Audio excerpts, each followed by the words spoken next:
counterpunching. But overall, I have to say Crawford. If you go down the list and ask me about tactical advantages, most of them are Crawford. What Canelo has is size, and as a result, physical strength and punching power. Canelo also has a great chin.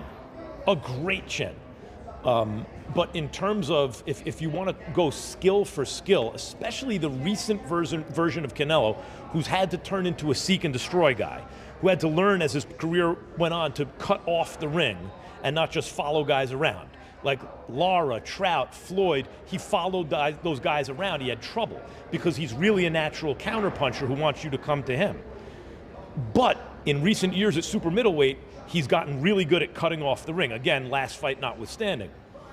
So as an overall suite of skills, recent vintage, it's been Crawford. Okay.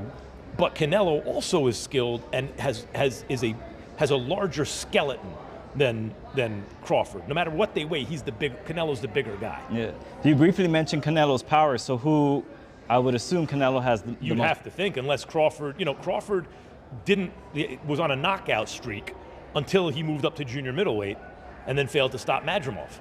So, and Canelo,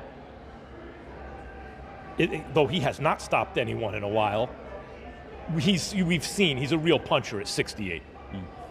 As far as speed, who has a better speed?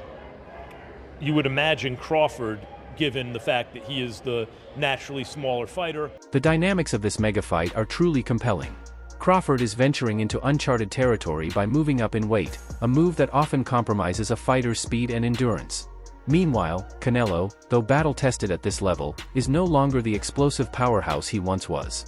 In recent bouts, he has shown a more measured, conservative style, often opting for control over the relentless aggression that defined his earlier career. This evolution suggests that while Crawford faces a clear physical challenge, Canelo's slight decline in power and tempo could balance the scales. If Crawford enters at his peak, utilizing sharp footwork, high fight IQ, and superior stamina, his path to victory is not only possible but increasingly realistic. For Canelo, obviously at 168, he has been a bit of the smaller man at that weight class. And in the last couple of years has had trouble finishing opponents and getting guys out of there like he would have at 160 or 154. So you have a bit of a duality there. Both guys coming into this fight in the, let's say, twilight of their careers, or maybe twilight of their primes, however you want to look at it. Canelo is going to be, I think, 35.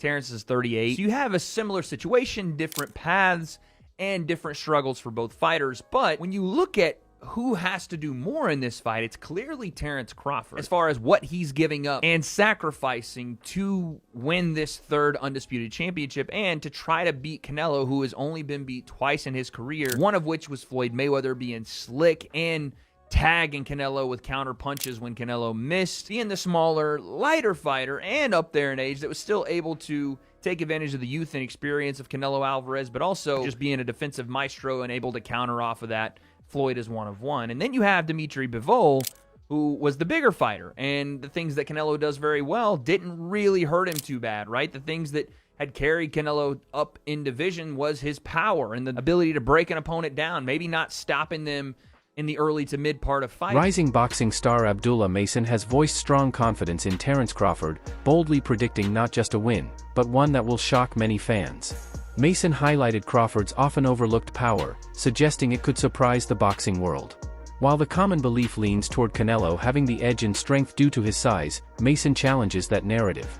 He points to Crawford's ability to generate power through flawless timing, sharp angles, and pinpoint precision. If Crawford can land clean, consistent shots, particularly in the later rounds, Mason's prediction might very well. I'll say Canelo Crawford, your prediction quickly. Canelo Crawford. I got faith that Crawford could take it. I got faith in Crawford. I feel like Crawford, he might surprise some people with his strength. So it all depends on who's the better fighter that night. Dimitri Bivol, the man who recently handed Canelo a rare defeat, has spoken highly of Terence Crawford ahead of the potential showdown. After observing Crawford up close, Bivol remarked on how impressively he's bulked up and emphasized that Crawford possesses the skills needed to pull off a victory. Coming from someone who's already solved the Canelo puzzle, Bivol's words carry serious weight. He highlighted Crawford's discipline, speed, and ring intelligence as crucial advantages.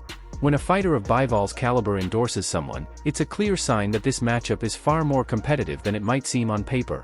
Him in Dubai maybe a month ago, I saw him. He's big, and he has very good skills. He's one of my favorite boxers.